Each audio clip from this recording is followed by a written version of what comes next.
happy to bring to the microphone right now the next candidate for Ward 7 in the Rocky Mount City Council, the next representative, Pete Armstrong.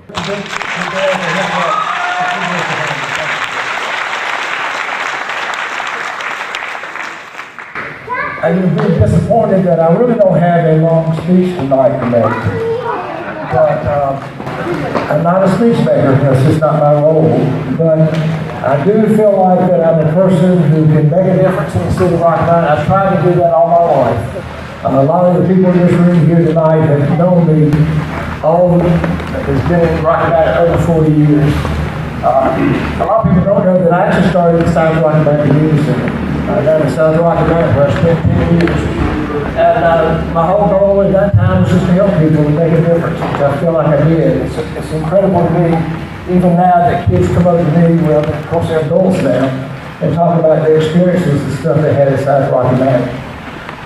Obviously, through the years, I advanced. I went and became superintendent of recreation, and then finally became director of Parks and Recreation at a time when Hurricane Floyd hit Rocky Mount, and it was incredible. After Floyd, obviously, I tell people I had a lifetime of experiences in Parks and Recreation, and probably 5 or 6 years. We lost probably $7 million worth of recreation facilities at that time, and we're able to build back over $30 million, including the sports complex. We were able to make a difference, and I guess that's what my goal is in running for city council, to be able to make a difference. A lot of people ask me, well, why are you doing it? I always love Rocky Mount, and it's interesting to me when I travel across the state, people always ask me about Rocky Mount, and particularly the sports complex. I'll tell you, it was a game changer in Rocky Mount, and folks that have followed in my stead have done an excellent job, and we continue to make strides in Rocky Mount. I have a lot of good people behind me, a tremendous amount of people that are supporting me and helping me. I always have my family. I love my family. My wife Jeannie and Margaret and Mary Elizabeth, and the best son-in-law that I have is you're not registered to vote. You need to register to vote. If you've got a friend that lives particularly in the ward, of course, but I say that for anybody. If you have a friend that's not voting, is not registered to vote, tell them to go vote. That's the only way we can work together to make Rocky Mount a better place. I've followed Rocky Mount all my life, and we're in a position right now to do more and do better things than we've ever done before. But we've got to get local government on the same track as we are in terms of making this place a better place. We can't have this issue going this way and this issue going that way and no working together. We've got to find a way to work together, and that's one of my goals. And I told people, I asked them, well, how are you going to get along with the council? I said, well, most of them work for me at some point in time, which should help a little bit. But they know me. They know I'm honest. They know I'm sincere. And they know I'm dedicated. And I don't think you can argue with that. I want to give you an opportunity to ask, what are your concerns? What do you care about? What are you looking for in a city council? There are a number of openings on the city council boards. And not being able to do it by yourself, how are you going to get people to fill those spots if it's difficult for people to register and to vote?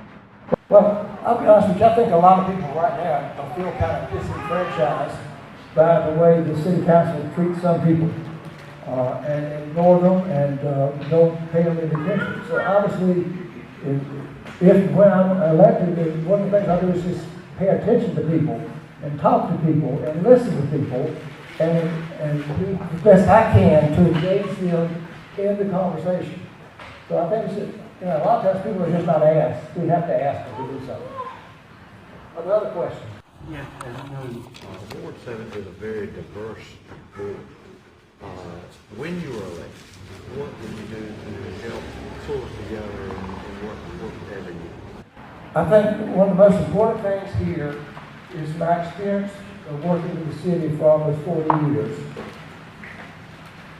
I've always worked to pull people together to find that common ground.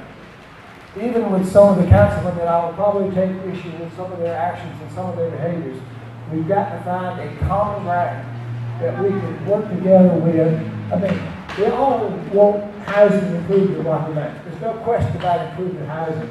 But what we want is a system of housing that helps everybody. That doesn't, I as a city councilman should not be able to say, well, we're going to fix your house, or we're going to fix your house, well, we're not going to fix your house. That should not happen. And as those of you here that keep up with the city now, that's what they're doing. And that's not right, and that's not fair. We'll treat everybody the same way. Pete, you and I have known each other for over 20 years, and when my family first moved here 20-some years ago, you helped to make us feel very welcome. You invited my son for a weekend with you and your family, and I appreciate that. Pete, I am sure you're as embarrassed as I am by the investigation by the city auditor, the corruption that she revealed, and by the response or lack of response by the current city council members. How will you address the corruption and the council members that are not doing what they should be? All I can do is speak the truth, and I will be truthful. And a lot of times, to be honest with you, when we're in a council meeting, having discussions, I don't think it would serve me or anybody to be very critical in that open setting. But I will certainly go to them and say, all right, that's not right. I've been amazed at the way the city's wasting money. We all know about the infamous trip to Asheville, where it's spent entirely too much money. I've heard a lot of people being concerned about the money that we paid the former city manager to basically leave. But I can assure you that Peter Ronnie has already saved the city more than $200,000 because Peter Ronnie is a straight, upright person who does what's right. And so, as we said, we wish we could clone Peter, but that ain't gonna happen. He's gonna not go away. One of the first tasks we were doing was hire a city manager. And I've been listening to their discussion, and I know who they're looking for, or I should say who they're looking for, but the credentials of that person. And I'm certainly going to watch to see if they, in fact, follow through and watch that, they're talking about people who are forthright and open and honest and don't waste money and are trustworthy. And kind of wonder what happened 2 years ago. But obviously we're going to be working to try to solve this. But, I'm only one person. And hopefully if we get together with 2 or 3 others, that we will be able to make a difference. And there are a couple of people on council who I think we can talk to and maybe make some inroads in to get the Rocky Mount back on the right track.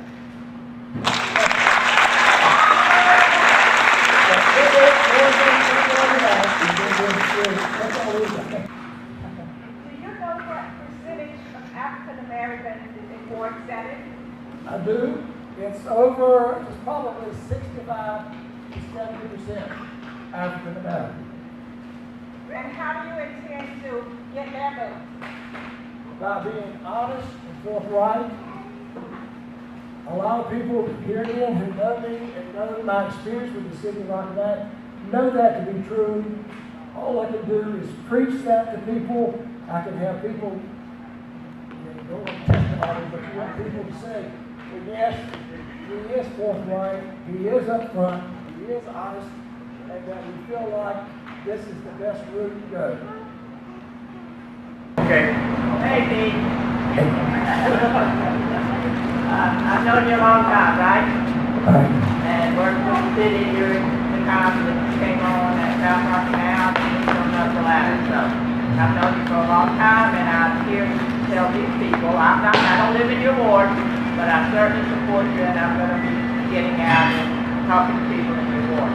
But I want them to know that you're an honest person and a forthright person and a person who will be doing good for our city. I think most of these people know that, but I want to say that out loud in this group tonight. And the other thing is, I want to thank you. We talked about Hurricane Florence.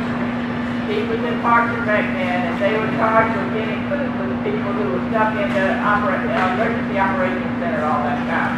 And somehow he found them food. One night, sometimes he couldn't get a variety of stuff. And one night I got pork chops and rice, but that was so good. And I look forward to getting you elected. By the way, I was thinking of something today. You're elected, when you're elected, you will be the third Armstrong on the city council. Third Armstrong, Jimmy Armstrong, Donald Ray Armstrong, and hopefully Pete Armstrong. You're right.